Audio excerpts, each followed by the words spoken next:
All right, today I got my newest addition to the corral, and that is the Enduro Ecto Trail Truck. So I know it's not new, but it is new to me. So there we go, you can look at that. So this is my first unboxing. I'm sure you all have seen unboxings before. It's not anything new, but it is to me. So I'm going to get started right here and cut the factory seal and get this thing out of the box starting now. So alright, whoa, first thing that came out was, see, here's gears, change the gearing in the transmission, some suspension parts, steering horn, and other items that I'll get into later. Let's see, here's the radio.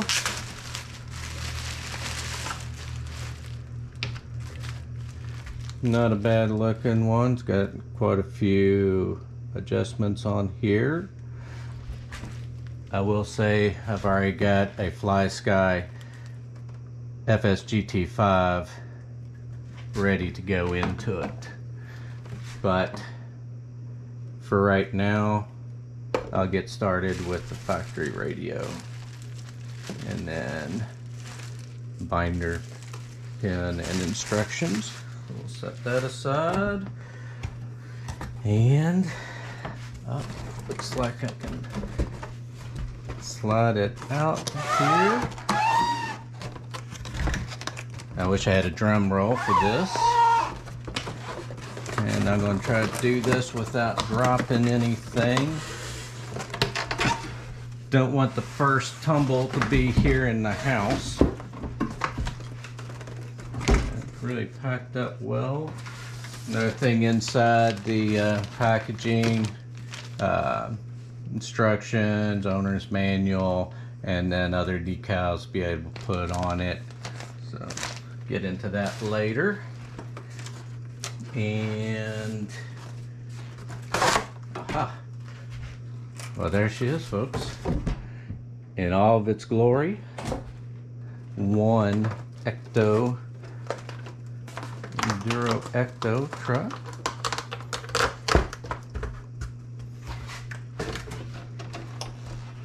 All right, packaging aside,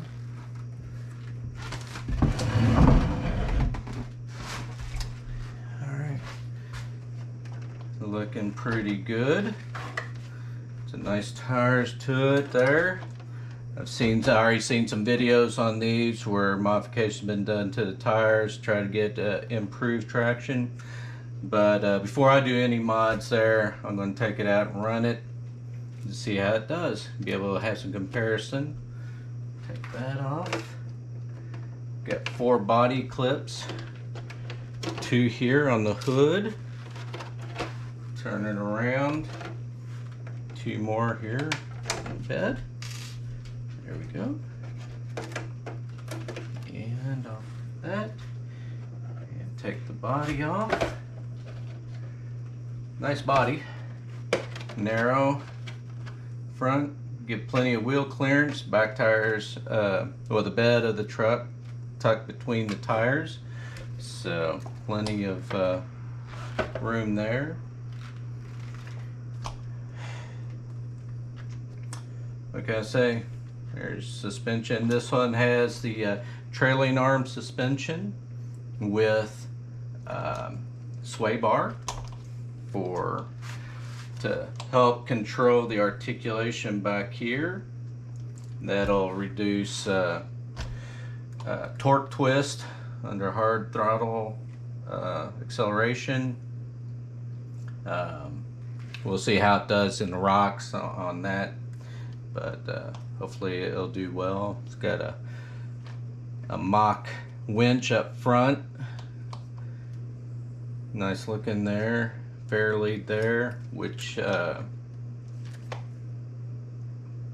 yeah, you could actually remove this and install an actual winch servo there. Fair lead has a hole in there to be able to run the cable through, so that's pretty good. Let's see, got a Reedy ESC and a, let's see, Reedy 550 5-slot 14-turn motor. So from what I've seen so far, motor's pretty decent there. For factory one, not too bad. Got a 4-channel controller in there. So receiver, transmitter, battery case up here in the front. Hopefully I'll be able to find a the right size battery. Thinking about running this 2200. Got the Spectrum 2200. Not really going to fit too well in there. I might have to make a little bit of a modification to it, or just go for another type of battery, get it secured in there really well. We'll see. And it's in there pretty good. That out of the way there, and this it might do okay for that battery. We'll see. We'll see how it does.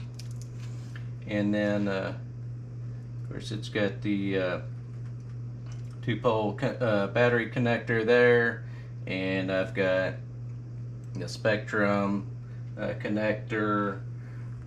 I do have on this Electron Pro battery, I do have the correct connector on it to power into this, but this battery definitely won't fit in that spot, so I have to do something about that. And then, but anyway, that's a easy situation to remedy. I'll get that taken care of. It does have the gears like I showed here. Be able to put in here, change the gear ratio.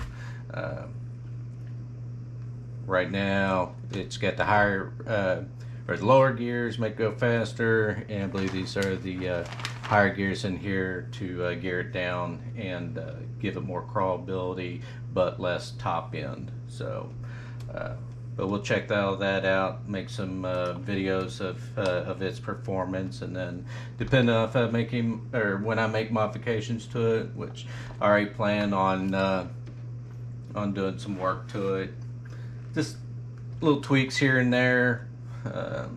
Quite a bit of what I've seen already on the internet there. Other folks have done some mods which seem to work out pretty well. I like them, so probably do that.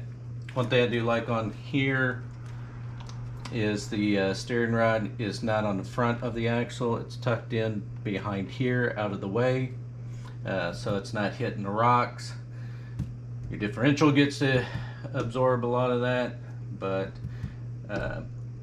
that does okay sliding over things, so we'll check that out.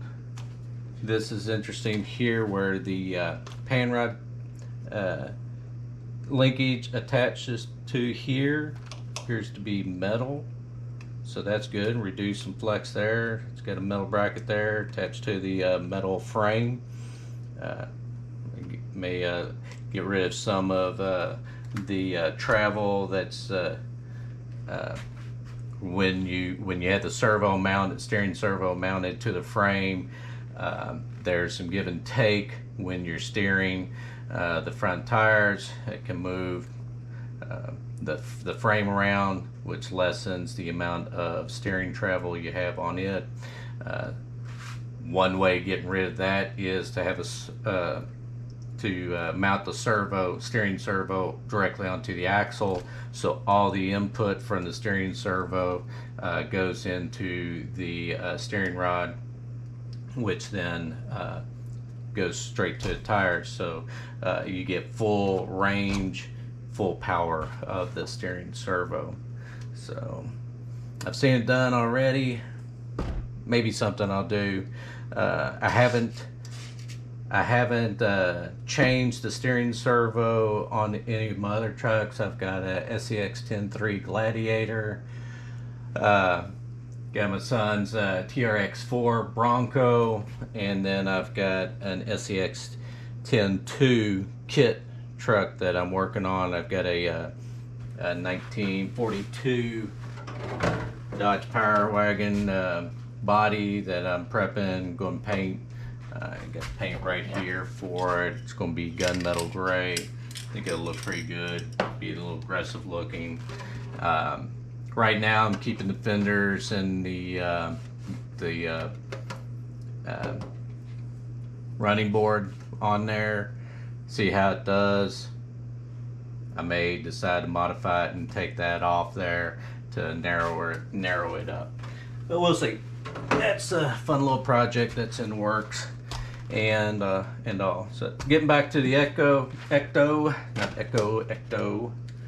Let me take this battery out here, put the body back on real quick.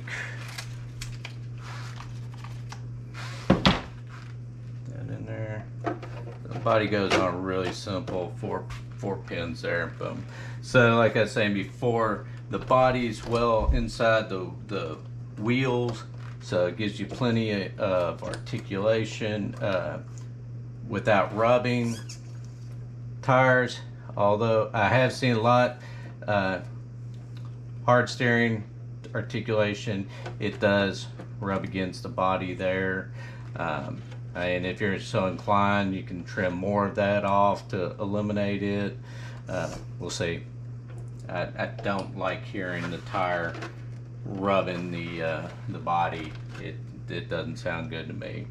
But the back wheels here, they're already tucked in really well with the articulation back there. You don't come close to rubbing. Actually, the back axle doesn't twist a whole lot because of that sway bar that runs right in here.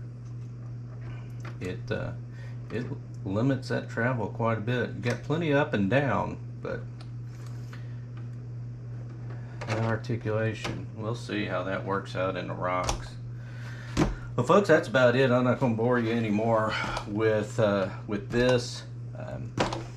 I'm filming this at night, so I can't take it out into the rocks to show you what I can do out on there, but I promise you I will be making a video of it running on the rocks here real soon, and kind of see what its performance is out there.